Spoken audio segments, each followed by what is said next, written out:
दोस्तों नमस्कार।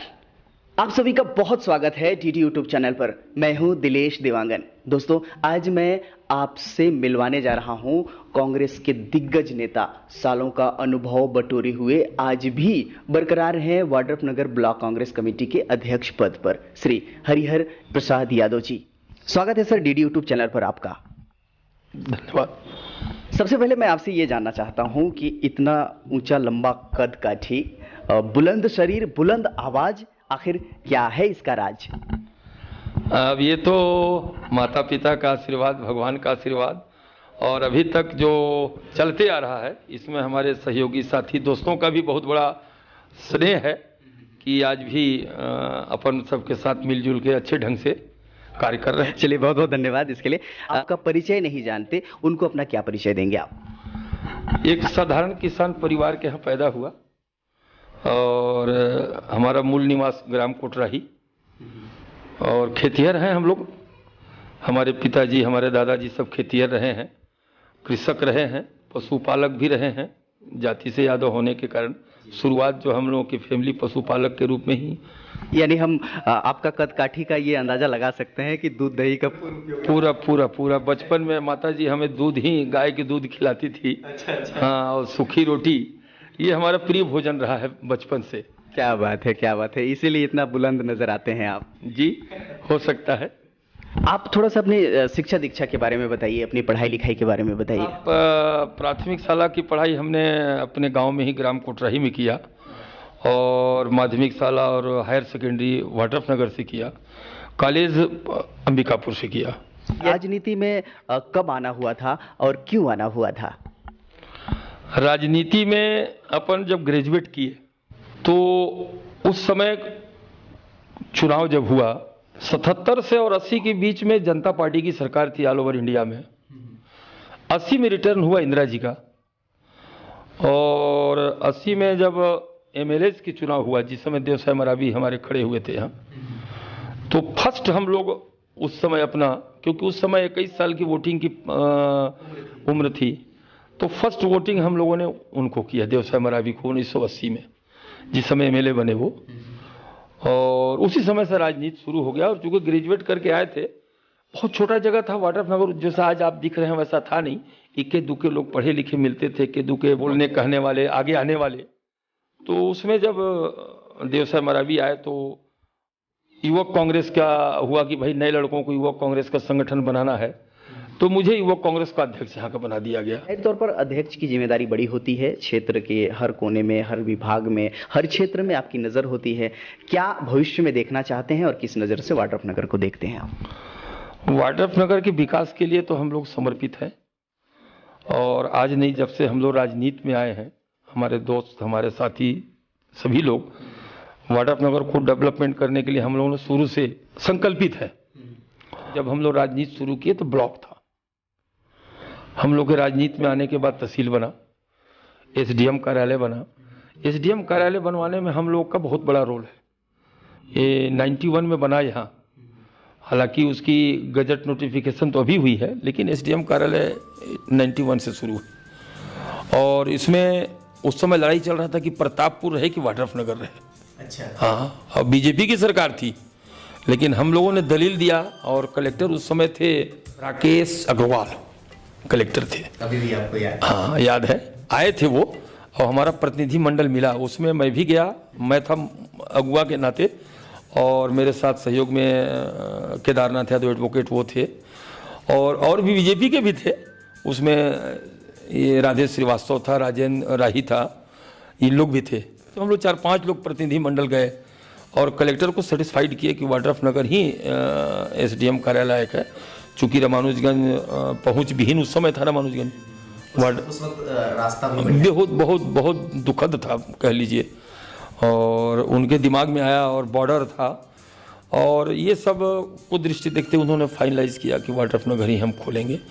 15 सालों बाद जब आपको मौका मिला है और वाड्रफनगर एरिया के आप कहीं ना कहीं मुखिया हैं, क्या विकास चाहते हैं, यहाँ क्या क्या डेवलप कराना चाहते हैं आप? कौन कौन सी क्षेत्रों में आपकी विशेष मांग होगी, उसके लिए आप लड़ाई लड़ेंगे और वो आप ये वायदा भी करते जाइए इस क्षेत्र के लोगों को जो देख रहे हैं कि आपके माध्यम से क्या क्या होने वाला है। एक साल में तो शिकायत ये है कि अभी तक आपकी सरकार ने ऐसा कुछ करके दिखलाया नहीं है।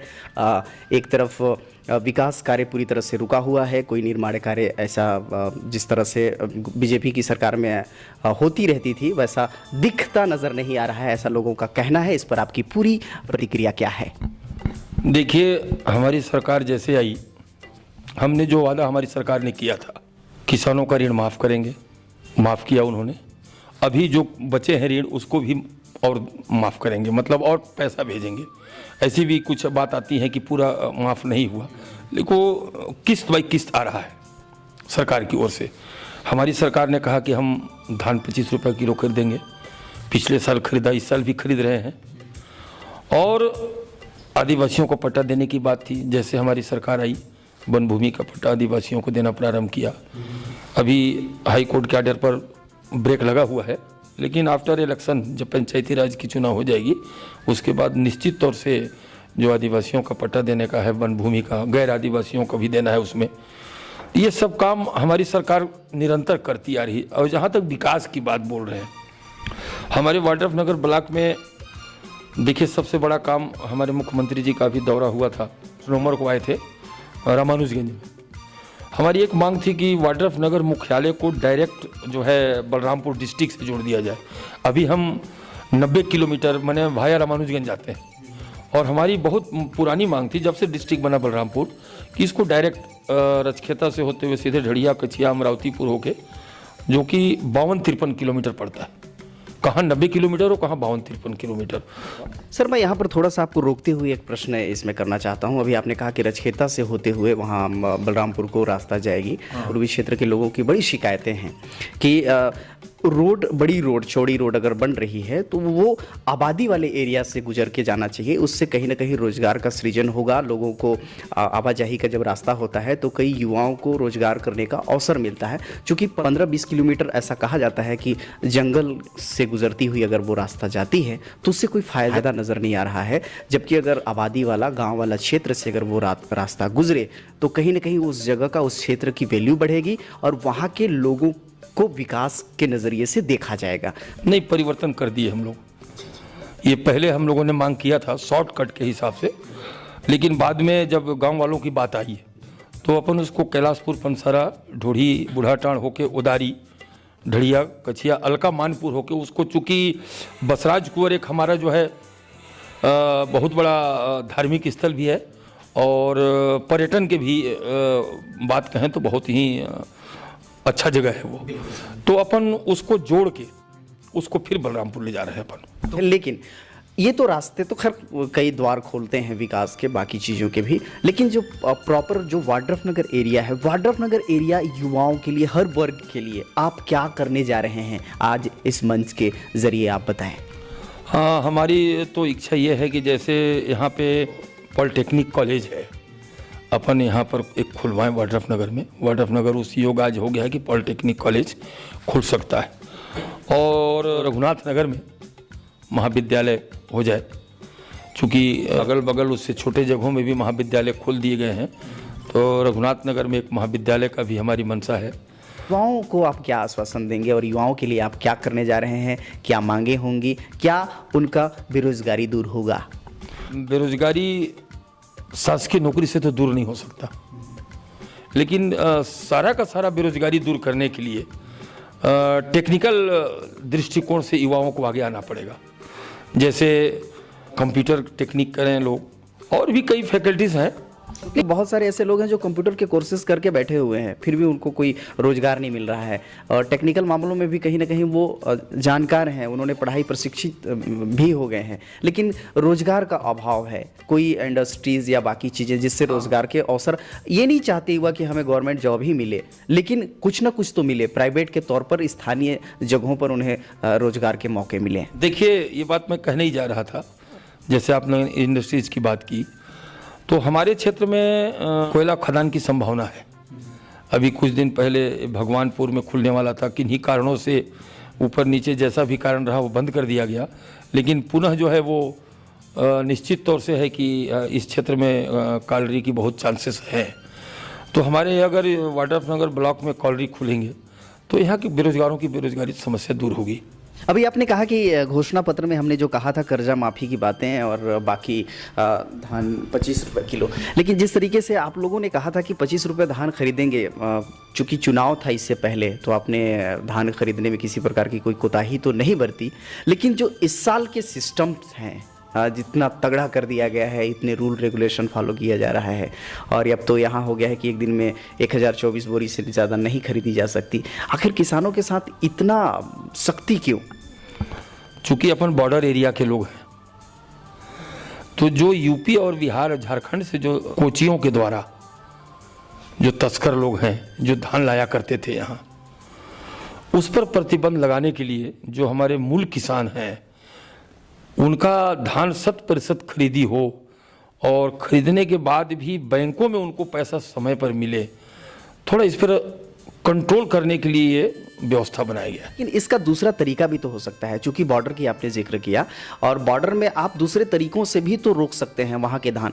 और मैं एक चीज़ और क्लियर करना चाहता हूँ, अमूमन ये कहा जाता है कि बिचौलिया शब्द जोड़ा जाता है किसानों के साथ, और बिचौलियों की वजह से किसान उसका भुगतते हैं। आप ये बताइए, बाहर के राज्य के धान नहीं आने चाहिए, ये सच्चाई है, बाहर छत्तीसगढ़ के किसानों का ही सरकार धान खरीदे, अदर राज्यों की धान ना खरीदे, और ये हक भी नहीं बनता है। लेकिन कुछ किसानों का पंजीयन हुआ रहता है, और गांव में छोटे छोटे मझोले जो आपको, क्योंकि चूंकि आप गांव से ताल्लुक़ रखते हैं तो आपको पता ही है कि गांव के लोग नमक, तेल, जीरा, धनिया, तेल, मसाला के लिए वो 2 किलो 4 किलो ऐसे बेचते हैं। तो कहीं ना कहीं इसका असर उन पर भी पड़ता है। जिस तरीके से आपकी सख्ती है, आज आप दुकानों पे खरीदी के लिए साफ मना कर दिए हैं। किसानों का जो 4 किलो 6 किलो 10 किलो जो धान बेच करके अपनी रोजी रोटी का जो जरिया बनाते थे, उनके लिए मुश्किलात हैं। और अगर 25 रुपये की बात कर रहे हैं, उसका समर्थन मूल्य 18 रुपये 35 पैसा है, तो उससे कहीं ना कहीं किसान प्रभावित हो रहे हैं। जो उनकी रेट, जो दर बिकनी चाहिए, चलिए आम तौर पर स्थानीय जो लोग हैं जो खरीद लेते हैं, तो उसमें भी कहीं ना कहीं आज 10-12 रुपये बेचने पर मजबूर हैं। आखिर ऐसी पॉलिसी क्यों?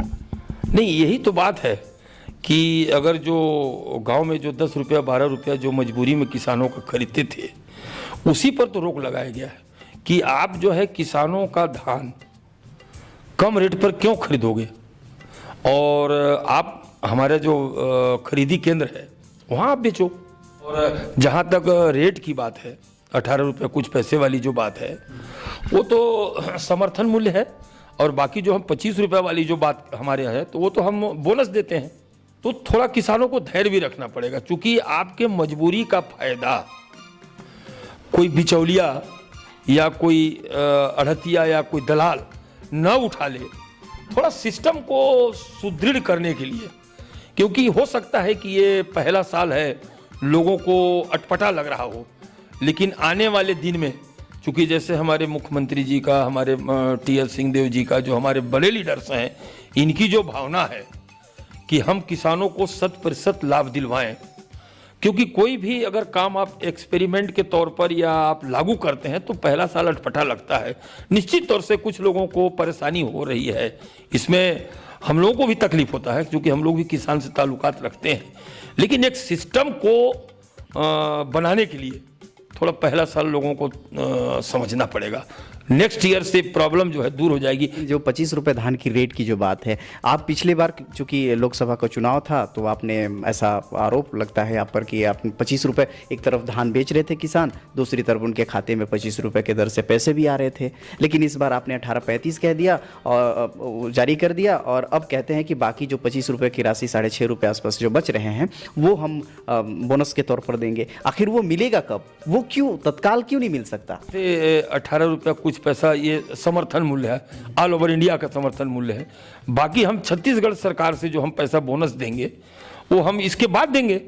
चूंकि इसमें समस्या ये हुआ कि सेंट्रल गवर्नमेंट जो हमारा चावल लेना चाहिए वो लेने से मना कर दिया, तो हमें उसकी भरपाई करने के लिए हमको कहीं ना कहीं से अब मैनेजमेंट करना पड़ेगा तो समय लगेगा। यानी आपकी तरफ से पूरा कमिटमेंट है कि 25 रुपया किसानों का धान खरीदा जाएगा, 25 रुपए के दर्शन की झोली में पैसा जाएगा। बिल्कुल बिल्कुल, किसान निश्चिंत रहें, बिल्कुल मिलेगा उनको।